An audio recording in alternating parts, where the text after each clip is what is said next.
Reincarnation ng businesswoman sa school. Kabanata 116. Nang makita nilang may malaking tambak ng mga hilaw na materyales sa sasakyan, lahat sila ay namangha. Chairman Joe, napakabuti ng aming boss. May jade ba sa bawat isa sa kanila? Tanong ni Chang Qingshan.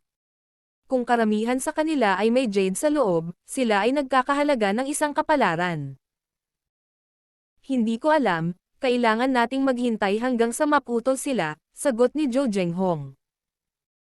Bagamat nagtiwala siya kay Guning, ayaw niyang magyabang sa harap ni Chang Qingshan at ng iba pa. Hindi nagtagal ay inilipat nila ang lahat ng hilaw na materyales, at pinalitan ni Guning ang kanyang damit bago lumabas. Nakasuot siya ng casual suit at tinanggal ang kanyang makeup. Ginawa niyang ban ang buhok at mas mukha siyang estudyante ngayon. Iba talaga ang itsura niya. Maliban kay Zhou Zhenghong, lahat ng iba ay namangha. Kung hindi lang nila alam na si Guning lang ang babae, napagkakamalan nilang outsider. Hindi nakialam si Guning sa kanilang trabaho. Sinabi lamang niya sa kanila na magtrabaho ng mas mahirap at gumawa ng higit pang mga alahas bago buksan ang kumpanya. Itinakda niya ang oras ng pagbubukas sa Sabado sa loob ng 2 linggo. Mayroon pa silang 2 linggo, ngunit kinailangan ng maraming oras upang gumawa ng mga alahas mula sa jade, kaya kailangan nilang magsumikap. Ngayon, handa na silang gupitin ang mga hilaw na materyales. Dahil isa lang ang makina, ang isa ay naggugupit ng mga hilaw na materyales, habang ang iba naman ay nagpapahid ng hilaw na materyales. Mahigit 10 taon na silang nagtatrabaho sa industriyang ito. Bagamat hindi pa nila pinuputol ang mahalagang jade noon, pamilyar na pamilyar sila sa stone gambling. Si Guning mismo ang gumuhit ng mga linya. Mayroon siyang jade eyes, at maiiwasan niya ang pag-aaksaya ng jade. Nang gumuhit si Guning ng mga linya sa silid ng seguro. Lihim niyang ipinagpalit ang mga hilaw na materyales na may pinakamalakas na kapangyarihan sa mga hilaw na materyales na iyon sa telepathic eye space. Malaki ang posibilidad na mayroong pinakamataas na antas ng jade sa mga hilaw na materyales na may pinakamalakas na kapangyarihan. Ayaw ni Guning na ilantad sa publiko ang napakaraming top-level na jade. May isa na sa labas. Pinlano niyang putulin ang hilaw na materyal na may pinakamalakas na kapangyarihan. Sa labas, pinutol ni Chang Qingshan ang isang manipis na layer ng panlabas na balat, at nagpakita ang berde. Nanginginig ang mga kamay niya sa excitement. Ay nako! Ang berde ay nagpapakita pagkatapos lamang ng isang hiwa. Napakatumpak na iginuhit ni boss ang mga linya.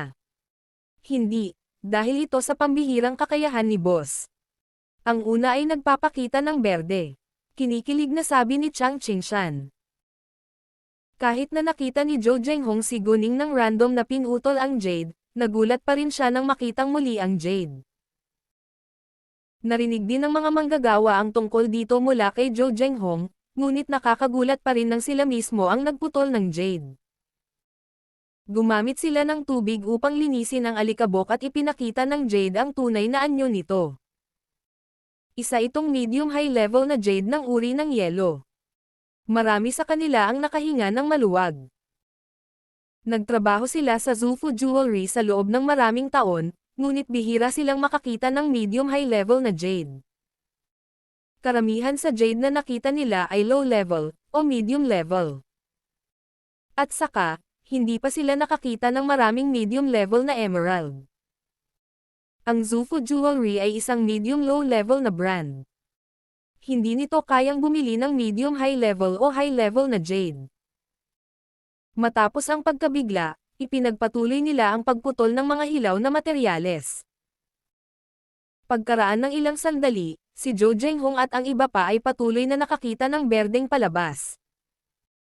Dalawa ay medium-high level jade ng hibiscus type at pink lotus root type, at ang isa ay high-level jade ng glass type. Gulat na gulat silang tatlo. Nanginginig pa sila at naramdaman na parang panaginip lang. Nang lumabas si Guning, lahat ay tumingin sa kanya ng may paghanga. Boss, Diyosa ka siguro. Sabi ni Zhang Rong. Nagbibiro siya syempre. Hindi naman siguro. Kahit na ang mga Diyos o Diyosa ay hindi maaaring magtanggal ng jade sa bawat oras, ngunit ang aming amo ay kaya. Sa tingin ko, may espesyal na kakayahan ang boss natin. Sabi ni Wang Jiyong. Nagbibiro din siya. Alam ni Guning na nagbibiro sila, ngunit kailangan niyang pigilan ang mga ito sa paghula. Sinabi niya at binalaan, sige, tumigil ka na. Huwag sabihin sa iba ang tungkol sa kung ano ang nangyayari dito. Ayokong malaman ng iba ang tungkol dito, please. Oo naman, boss. Please don't worry, hindi namin sasabihin kahit kanino, saad nilang lahat. Pagkatapos ay umupo si Guning upang kuskusin ang hilaw na materyal na may pinakamalakas na kapangyarihan. Tama si Guning, mayroong pinakamataas na antas ng jade sa hilaw na materyal na ito. Ito ay isang klasikong madilim na berde na may mapusyaw na asol. Ito ay ang King's Green. Huminga ng malalim si Guning. Ibinuka niya ang kanyang bibig. Ang King's Green. Nagulat ang lahat nang sabihin iyon ni Guning. Ano? The King's Green. Sa oras na iyon, kahit si Zhou Zhenghong ay hindi manatiling kalmado. Agad niyang ibinaba ang hilaw na materyales, tumakbo papunta kay Guning. Maliban kay Chang Qingshan na nasa kalagitnaan ng pagputol, parehong tumakbo sina Wang Jiyong at Zhang Rong kay Guning. Muntik na silang mahulog sa daan. Walang masisisi sa kanilang pagiging excited. Ang King's Green ay ang hari ng Jade. Ito ay napakabihirang makita. Nang makita nila na ito ay isang tunay na King's Green sa mga kamay ni Guning, bawat isa sa kanila ay nagpipigil ng hininga. Iyon ay ang King's Green. Ang King's Green. Bago namin buksan ang aming kumpanya, magagamit namin itong King's Green para i-promote ang aming brand. Naniniwala ako na maraming customer ang magiging interesado, sabi ni Guning. Sumang-ayon ang lahat. Kapag lumabas na ang balita tungkol sa King's Green, kahit ang mga negosyanteng alahas sa CTG ay darating ng walang imbitasyon. Gaano man kalaki ang kanilang mga kumpanya, malamang nawala sa kanila ang King's Green mismo. Bagamat ang The Jade Beauty ay naglalayon na maging isang high-end na tatak ng alahas, nagsimula ito sa isang maliit na tindahan. Hindi pa sila sikat para imbitahan ang malalaking kumpanya na dumalo sa kanilang opening ceremony. Inimbitahan man nila, malamang hindi darating ang malalaking kumpanyang iyon. Sa makatuwid, kailangan nilang akitin silang pumunta.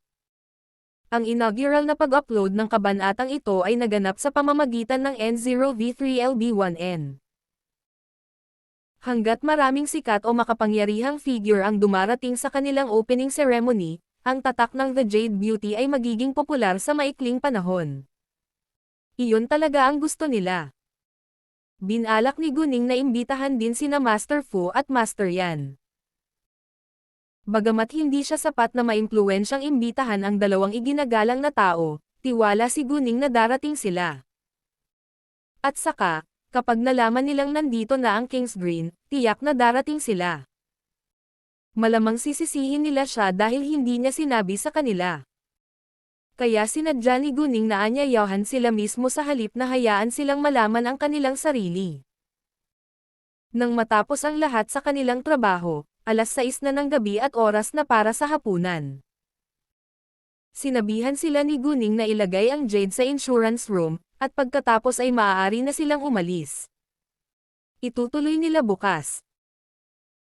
O-order na sana si Zhou Zhenghong sa isang restaurant, at sabay na maghapunan, ngunit tumanggi si Guning at ginamit ang dahilan na nakipagpulong siya sa kanyang mga kaibigan. Sinabi niya sa kanila na sila na mismo ang kumuha ng pagkain at babayaran sila. Kabanata 117. Hindi sa ayaw ni Guning na kumain kasama sila, ngunit sila ay mga empleyado at boss. Isa rin siyang teenager girl. Kaya hindi naging komportable para sa kanya na makipag-hangout kasama ang ilang mga adultong lalaki. Pinahatid niya si Zhou Zhenghong sa downtown para kumain. Sumang-ayon si Zhou Zhenghong at ang iba pa. Habang papunta siya sa downtown, tinawagan ni Guning si Master Fu. Tinanong niya kung libre ba siya bukas. Gusto niyang makilala siya. Masaya si Master Fu na malaman na nasa CTG si Guning. Mabilis niyang tinanggap ang imbitasyon nito. Nangako siyang tutulungan si Guning, at sinadya niya iyon, ngunit sa pag-iisip ng nangyari sa kalye ng Stone Gambling, nagreklamo si Master Fu kay Guning. Akala niya ay si Guning ang babae, ngunit ito pala ay isang mature na babae. Nagreklamo rin siya na nagpakitang gilas si Master Bai sa harap niya. Galit na galit siya at pinagsisisihan ang pagtanggi niyang lumabas sa kanila ngayon. Hindi napigilan ni Guning na matawa. Sabi niya, Lolo Fu, masasabi mo lang na kilala mo ang babae, at mayroon pa siyang mas mahalagang jade na naghihintay sa iyo. Pwede ka ring magpakitang gilas. Hindi ko naman kilala yung babae eh. Kung ikaw siya, nagpamalas na ako, sabi ni Master Fu. Sa totoo lang, ako ang babae, walang pag-aalinlangan na sagot ni Guning. Si Guning ay may sariling plano. Ayaw niyang magtago kay Master Fu. Siyempre, hindi niya sasaktan si Master Fu. Gusto lang niyang palawakin ang kanyang network sa pamamagitan ni Master Fu. Mga ad ng Pub Future. Ano? Nang marinig iyon, lubos na nabigla si Master Fu. Hindi siya makapaniwala sa narinig. Tinanong niya, ang ibig mo bang sabihin ay ikaw ang babae? Oo. Ayokong makilala, kaya kusa akong nagpalit ng anyo. Hindi ko sinabi sa iyo dahil kailangan ko ng pera. Wala akong masyadong oras. Mangyaring huwag magalit sa akin, Lolo Fu, paliwanag ni Guning. Sa simula, medyo galit nga si Master Fu. Gayunpaman, pagkatapos ng kanyang paliwanag, ayaw niyang sisihin siya. Hindi rin niya ito papunahin. Kung gayon, patatawarin kita, sabi ni Master Fu. Kahit na, bahagyang nag-alala si Guning. Sabi niya, pero anden si Lolo yan ngayon. Hindi ko siya binati dahil gusto kong itago ang totoong pagkatao ko. Natatakot ako na baka magalit siya sa akin. Haha, haha. Gagawin niya. Kung alam niyang ikaw talaga ang babae, maiirita siya, sabi ni Master Fu. Siya ay tuwang-tuwa, tinutukan pareho sina Guning at Master Yan. Well, ngayon ay maaari na akong magpakitang gilas sa harap ni Master Bai at inisin din si Master Yan, haha. Medyo nasasabik si Master Fu. Pagkaraan ng ilang sandali, tinanong niya, mayroon ka ba talagang jade na mas mahusay kaysa sa violet jade? Magkakaroon ako, ngunit hindi ngayon, sagot ni Guning. Ayaw niyang sabihin sa iba ang tungkol sa King's Green sa ngayon. Great, maghihintay ako, naniwala si Master Fu kay Guning. Naniniwala siya na kaya niyang putulin ang jade na mas mahusay kaysa sa violet jade. Ibinaba ni Guning ang tawag. Nilinggan niya si Zhou Zhenghong at sinabing, Uncle Joe, paki-order ng pribadong kwarto sa Huangdeng Hotel. I need you to go meet someone with me. Tutulungan niya tayo sa pagpaparehistro ng ating kumpanya. Oo naman, boss, sagot ni Zhou Zhenghong. Hindi na niya tinanong kung sino ang tao. Mga ad ng Pub Future. Samantala, agad na tinawagan ni Master Fu si Master Bai pagkatapos niyang ibaba ang tawag ni Guning. Hoy, Master Fu, ano na?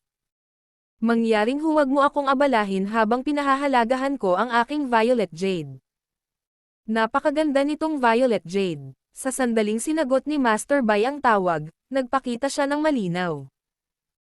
Gayunpaman, sa pagkakataong ito, hindi nagalit si Master Fu. Sa halip ay makahulugan siyang nagtanong, Master Bai, ano sa tingin mo ang kakayahan ng babaeng iyon sa pagsusugal ng bato? Hindi alam ni Master Bai kung ano ang tunay na kahulugan ng mga salita ni Master Fu, ngunit interesado siya sa babaeng iyon. Komento niya, magaling siya. Kahit na ang isang dalubhasa ay hindi makakapagputol ng 4 na mahalagang jade sa isang pagkakataon. Haha. Napakahusay talaga ni Girl Gu.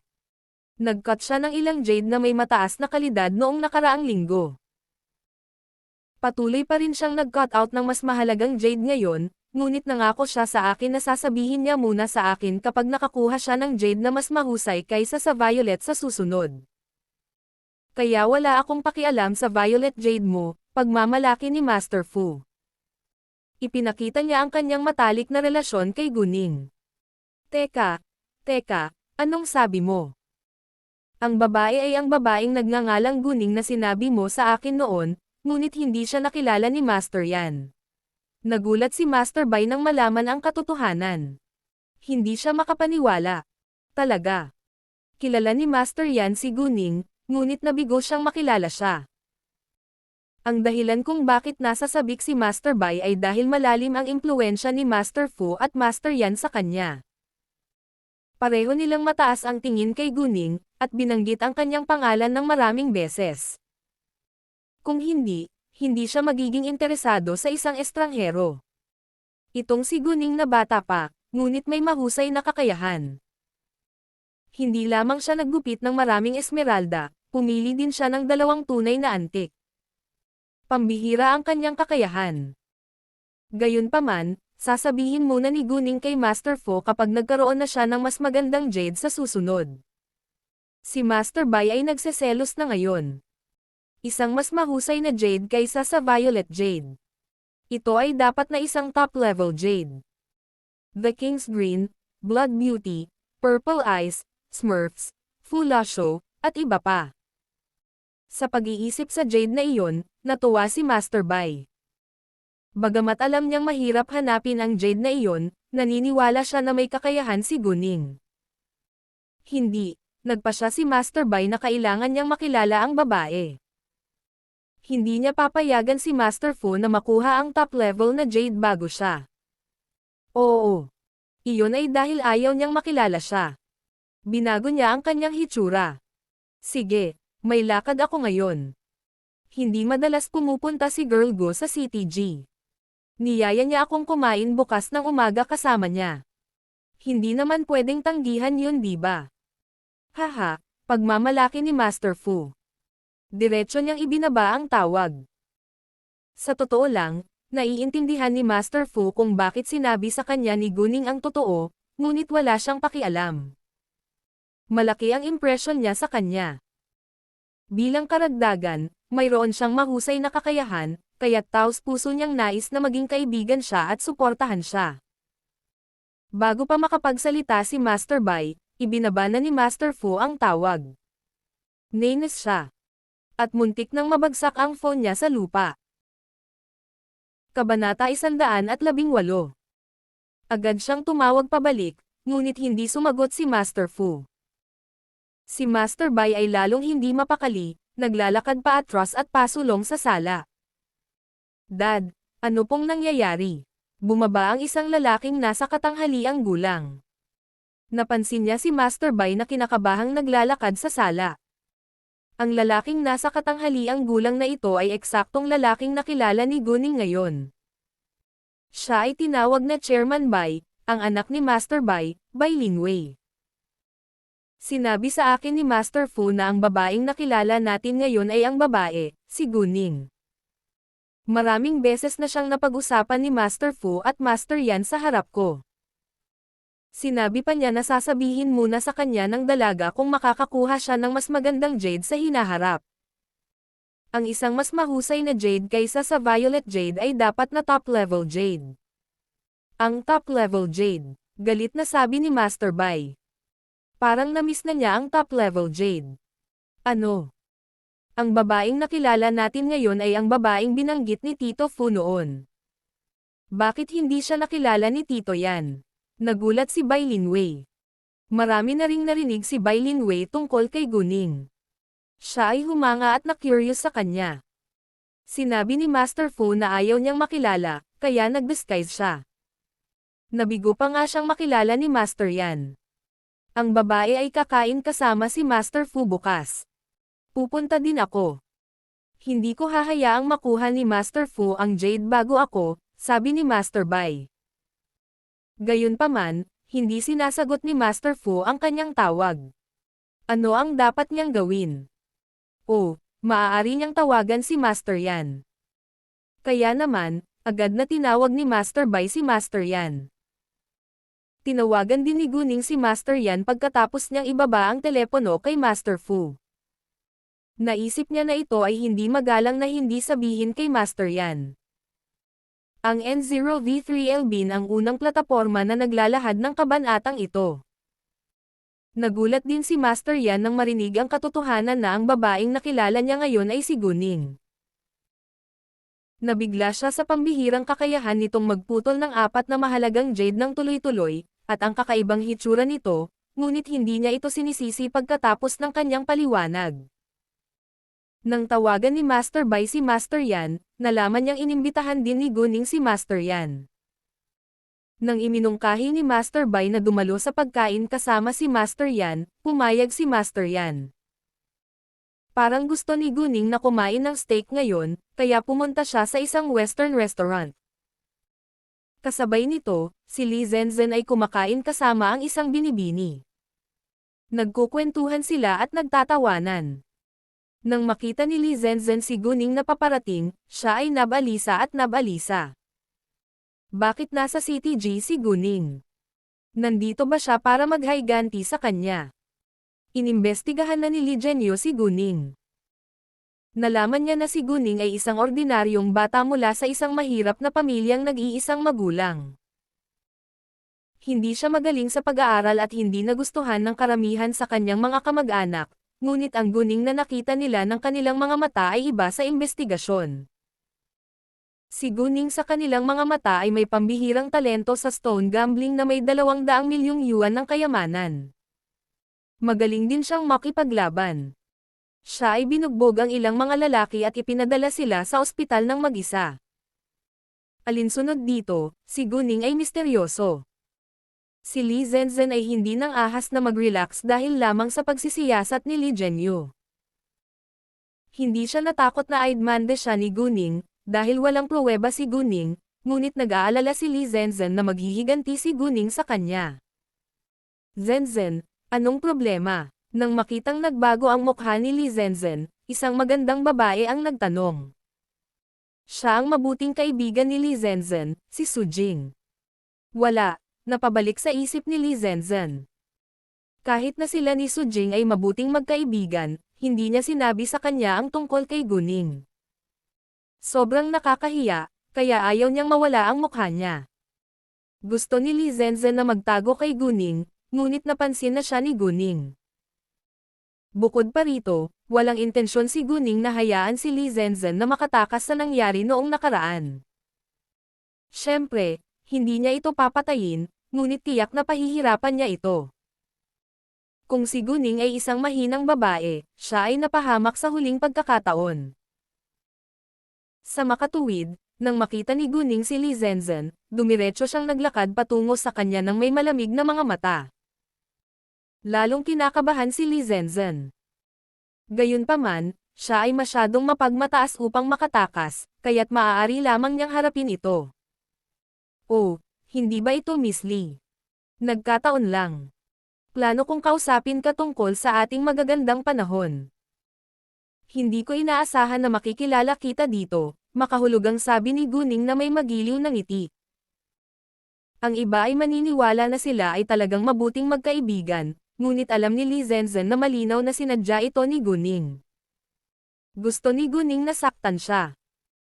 Sinubukan ni Li Zenzhen ang kanyang makakaya upang pigilan ang kanyang kaba. Maangin niyang sinabi, Miss Go, hindi talaga kita kilala. I don't think kailangan nating mag-usap.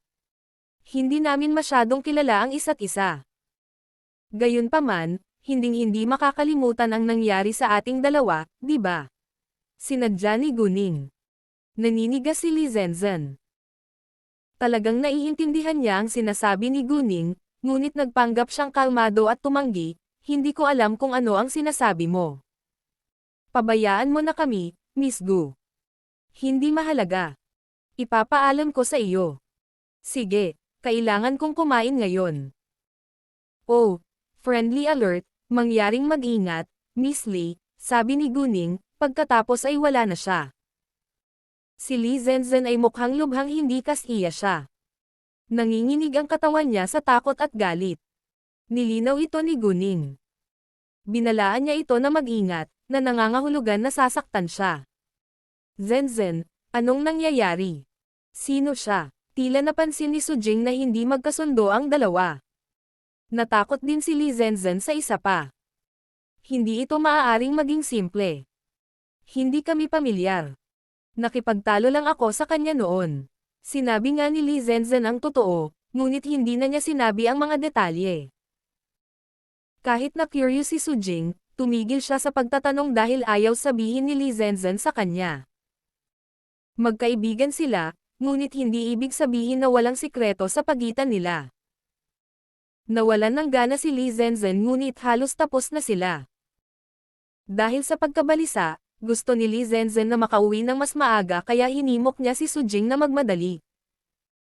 Ngumisi si Guning, ngunit hindi niya sila pinigilan o hinabol. Ayaw niyang mag-aksaya ng oras para kumain kay Li Zenzen.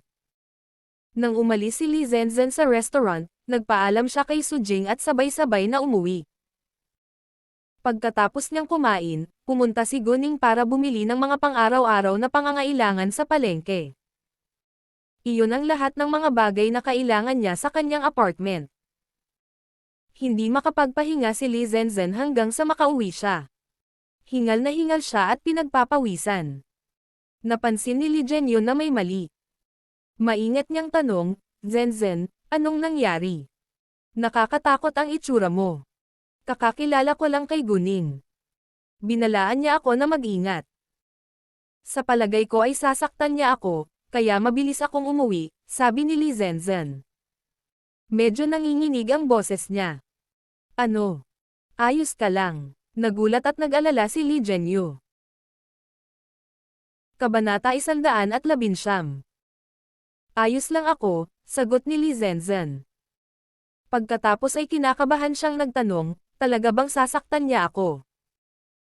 Si Li Zenzen ay nagsuot ng hindi magandang mukha. Hindi siya sigurado kung sasaktan ni Guning si Li Zenzen o hindi. Si Guning ay wala sa kanyang kontrol. Sa kanyang mga mata, kahit na si Li Zenzen ang may kasalanan, si Guning ay hindi nasaktan pagkatapos ng lahat. Bakit hindi niya ito kayang bitawan? Gayunpaman, kailangan ng isa na managot para sa kanyang sariling pag-uugali. Kailangang pagbayaran ng isa ang pagkakamaling nagawa niya. Nag-aalala rin si Li Zhenyu na malaman ito ni Qin Yifan. Kahit na walang pruweba si Guning, hindi sigurado si Li Zhenyu kung pipiliin ni Qin Yifan na maniwala kay Guning o Li Zenzen. Nagkaroon sila ng mas malapit na relasyon ni Qin Yifan, ngunit tila nagustuhan ni Qin Yifan si Guning. Posibleng pipiliin niyang maniwala kay Guning. Gayunpaman, sa ngayon ay hindi pa alam ni Qin Yifan ang totoo, marahil dahil hindi pa sinasabi ni Guning sa kanya. Kung plano ni Guning na sabihin kay Qin Yifan ang totoo, hindi siya mapipigilan ni Li Zhenyu. Umaasa lang siya na hindi maniniwala si Qin Yifan kay Guning, kung hindi ay masisira ang reputasyon ni Li Zenzen. Bahala na si Li Zenzen na hindi pa kasalan si Qin Yifan sa hinaharap, malamang na hindi nila mapapanatili ang kanilang magandang relasyon. Ang apartment ni Guning ay hindi kalayuan sa downtown. Nakarating siya doon pagkatapos ng 5 minuto sakay ng taxi. Ito ay nasa isang high-end na living area, na tinatawag na Clean Water Blue Sky. Ang lugar ay itinayo 5 taon na ang nakalilipas, ngunit ang mga bahay ay hindi pa ganap na nabibili, lalo na iyong mga single apartment. Kung hindi magiging madali para kay Zhou Zhenghong na bumili ng isa. Ang living area ay malapit sa downtown at hindi kalakihan na may 9 lang na gusali, ngunit may malaking bilang ng mga berdeng halaman sa loob, na medyo kaaya-aya. Dahil mismo sa napakaraming berdeng halaman, wala masyadong mga gusali. Ang apartment ni Guning ay nasa ika-5 palapag sa gitna ng living area na ito. Naglakad siya ng ilang minuto para makarating doon. Ika-5 palapag, gusali 0.8. Binuksan ni Guning ang pinto at binuksan ang mga ilaw sa kanyang apartment. Ads by Pub Future. Ito ay 50 metro kwadrado na may panloob na hardin, isang silid tulugan, isang sala, isang kusina, isang banyo at isang malawak na balkonahe. Simple lang ang dekorasyon pero hindi nakakasawa. Iyon lang ang paraan na nagustuhan ito ni Guning. Nag-hire na si Jo Jenghong ng isang oras-oras na manggagawa para linisin ang apartment na ito bago lumipat si Guning. Pagkatapos ng isang buong araw ng trabaho, hindi pa tumatawag si Guning sa kanyang ina. Hindi rin siya tinawagan ni Guman. Marahil ay ayaw niyang abalahin si Guning. Sa katunayan, ayaw ni Guman na abalahin si Guning, kaya hindi niya ito tinawagan, ngunit sa kanyang puso, labis niyang inaalagaan ang kanyang anak. Naligo si Guning bago humiga sa kama, at tinawag si Guman. Ningning, libre ka ba ngayon? Tanong ni Guman sa sandaling sinagot niya ang tawag. Ang inaugural na pag-upload ng kabanatang ito ay naganap sa pamamagitan ng N0V3LB1N. Oo, libre ko ngayon. Kamusta ka ngayong araw? Tanong ni Guning. Ayos lang ako. Ilang beses na akong tinawag ng iyong panganay na tiyuhin at tiyahin, ngunit hindi ko man lang sinasagot, sabi ni Guman. Great, wag mo na lang silang pansinin. Tiyak na hindi sila nananawagan ng mabuti, sabi ni Guning. Binaba niya ang tawag mamaya, pagkatapos ay nag-click upang buksan ang grupo ng WeChat na, Pamilya ng mga Fighters. Mayroong higit sa 1,000 mga mensahe. Binasa ito ni Guning saglit. Ang kanyang mga kaibigan ay nag-uusap tungkol sa mainit na balita sa CTG. Pagkatapos ay nalaman ni Guning na siya ay nasa balita. Sa kabutihang palad, siya ay disguised kanyang sarili ngayon, kung hindi, maaari itong maging malaking problema. Bagamat malapit silang magkaibigan, walang balak si Guning na sabihin sa kanila na siya ang dalaga. Hindi man lang sinabi ni Guning sa kanila na nasa CTG siya. Sinabi lang niya sa kanila na occupied siya ngayong weekend. Iginagalang siya ng kanyang mga kaibigan, kaya hindi sila nagtatanong kung ayaw sabihin ni Guning sa kanila. Hindi pa nalaman ni na Jo Jenghong, Chang Qingshan at ang iba pa ang mainit na balita hanggang sa gabing iyon. Kahit na alam nilang may kakaibang kakayahan si Guning, nabigla pa rin sila. Ang 345 milyong yuan ay isang malaking halaga ng pera sa kanilang mga mata. Gayunpaman, ilang mahalagang jade ang pinutol nila ngayon. Ang mga ito ay nagkakahalaga ng higit sa 345 milyong yuan. Ang King's Green lamang ay nagkakahalaga ng hindi bababa sa 100 milyong yuan. Alam nila na ayaw makilala ni Guning, kaya ilihim nila ito. Napagpasyahan na nilang maging tapat kay Guning, at natural na hindi gagawa ng anumang bagay para saktan siya. Ads by PubFuture. Pagkatapos ay nag-surf si Guning sa internet na naghahanap ng impormasyon sa teapot at pink na baso. Ang dalawang anti-gang iyon ay talagang may mahabang kasaysayan. Ang tsarera ay pag-aari ni Shen Wansan, at tinawag na Huang Teapot. Si Shen Wansan ay isang napakayamang negosyante sa dinastiyang Qing. Sinabi na si Shen Wansan ay nagkaroon ng treasure bowl. Kung maglalagay ka ng isang gintong bar dito, maaari kang makakuha ng isang grupo ng mga ito pabalik. Kung maglalagay ka ng pilak na ingot dito, maaari kang makakuha ng isang mangkok ng mga ito pabalik. Iyon ang naging dahilan kung bakit si Shen Wansan ang naging pinakamayamang tao sa mundo. Gayunpaman, ito ay isang alamat lamang. Maging ang emperador ng dinastiyang Qing ay nainggit kay Shen Wansan. Si Shen Wansan noon ay hindi makatarungang tinatrato at pinarusahan ng mabigat ng emperador. Pagkatapos noon, tuluyan nang nawalan ng kapangyarihan at kayamanan ang pamilya ni Shen Wansan. Ang Huang Teapot na ito ay nagkakahalaga ng hindi bababa sa 7 milyong yuan. Bagamat inalis ng gobyerno sa dinastiyang Qing ang marami sa mga ari-arian ni Shen Wansan, marami pa rin ang nawawala. Ang pink na baso na may mga ulo ng USA ay mula sa panahon ng Qianlong. Nagkakahalaga ito ng humigit kumulang 3 milyong yuan. Iniimbak din ni Guning ang lahat ng impormasyon ng iba pang mga antik sa kanyang isipan. Kung ganoon, malalaman niya ang background nito sa susunod na bumili siya ng antik. Kinabukasan, bumangon si Guning ng alas 6 ng umaga. Tumakbo siya pababa, at nakilala ang paligid sa living area na ito. Gayunpaman, laking gulat niya, nakilala niya ang isang kakilala. Halos hindi sila magkakilala, dahil minsan lang silang nagkita, ngunit may malalim na impresyon si Guning sa kanya. Ang lalaki ay eksaktong opisyal ng militar na nagpaalam sa kanila na umalis sa restaurant noong nakaraang linggo. Hoy, ikaw ba? Tuwang-tuwang sinalubong ng lalaki si Guning.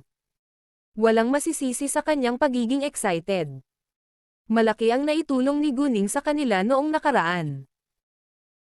Bagamat malamang na hindi niya kayang talunin ang mga ito, siya ay isang 18 taong gulang na batang babae, habang sila ay nasa espesyal na puwersa ng mahigit 10 taon.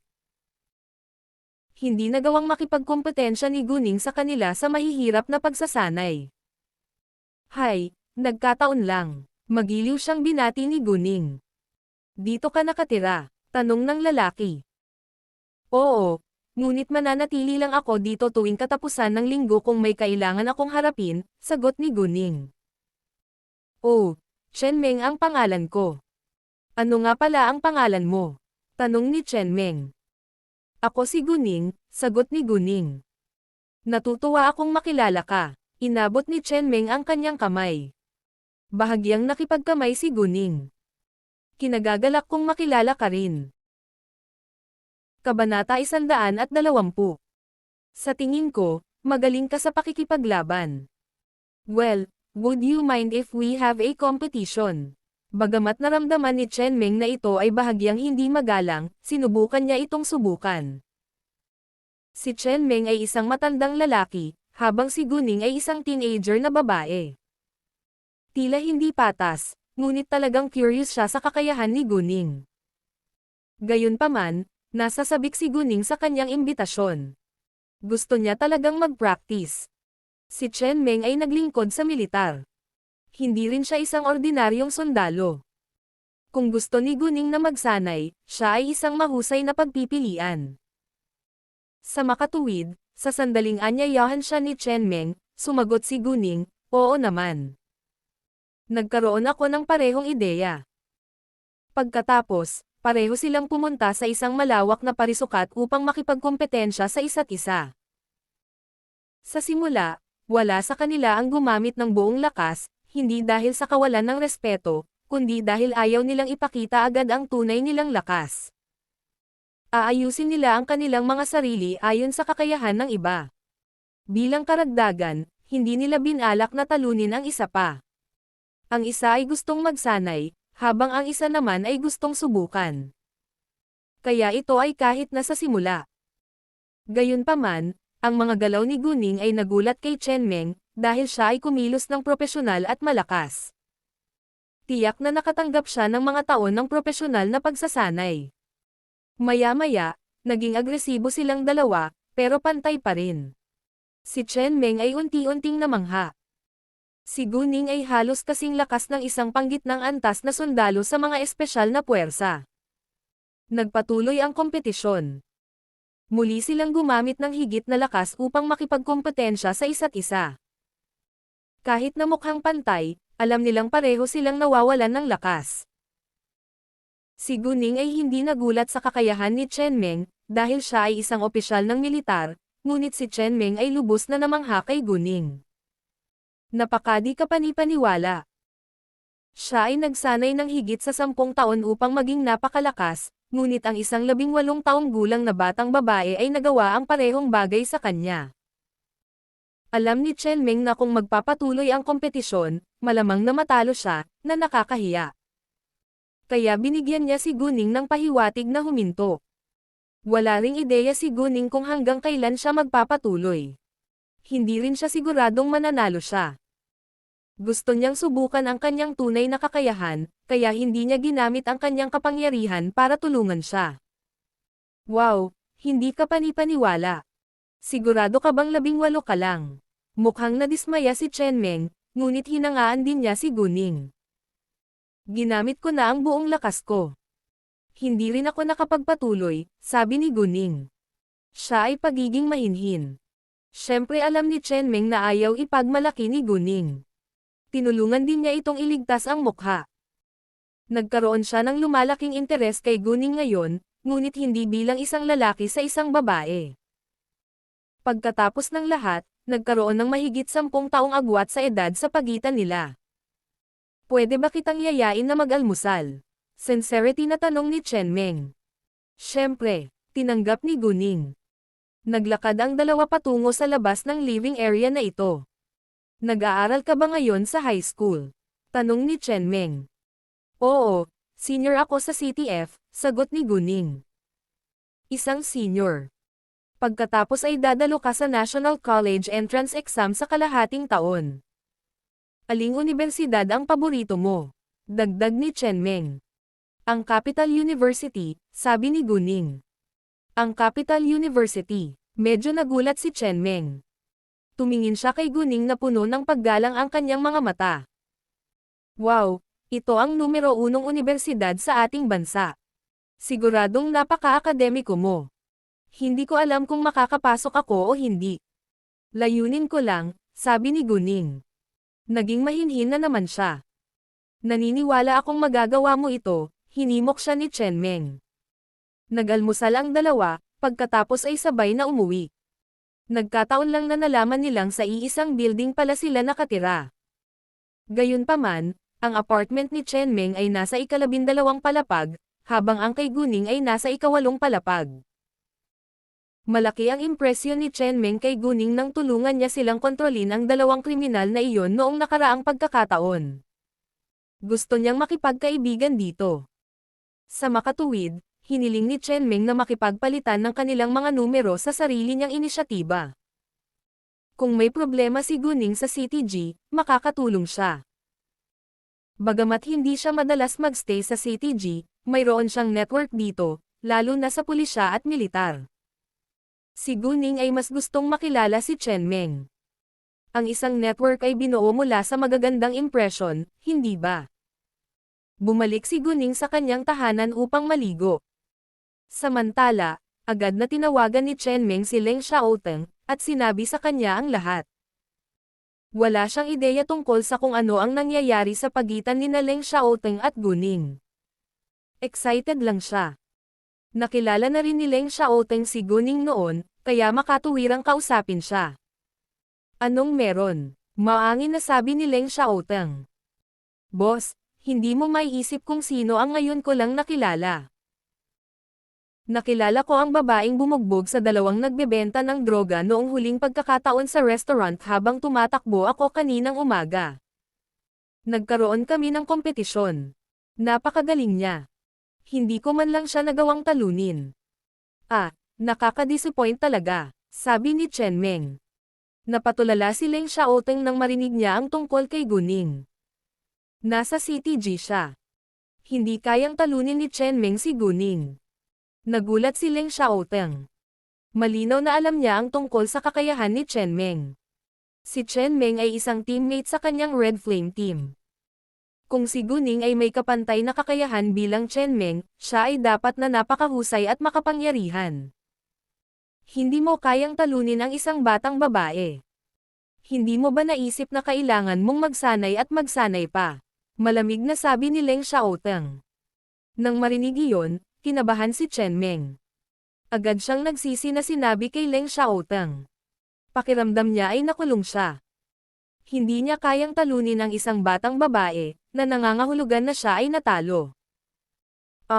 May kailangan akong harapin ngayon, bye. Kaagad na ibinaba ni Chen Meng ang tawag, at huminga ng matagal.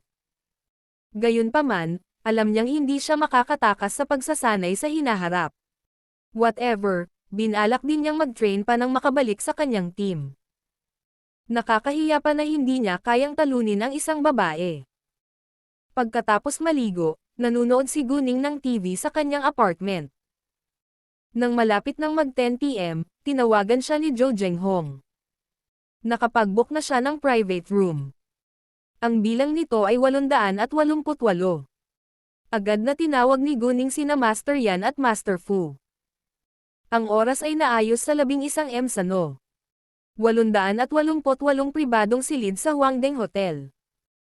Si Guning bilang host ay dapat na nandoon ng mas maaga, kaya umalis siya sa kanyang tahanan pasado 10:00 ng umaga. Pagdating niya sa private room, 10:40 AM na. Hinihintay na siya ni Zhou Zhenghong sa silid. Makalipas ang 10 minuto, pumasok sina Master Fu at Master Yan kasama si Master Bai. Walang ideya si Zhou Zhenghong kung sino ang mga bisita. Kaya laking gulat niya at tumalon mula sa kanyang upuan, nang pumasok si Master Fu, Master Yan at Master Bai. Lolo Fu, Lolo Yan, Lolo Bai, napakasaya kong makilala kayong lahat. Agad na nauna si Guning at binati sila. Haha, sana dumating tayo sa tamang oras, sabi ni Master Fu.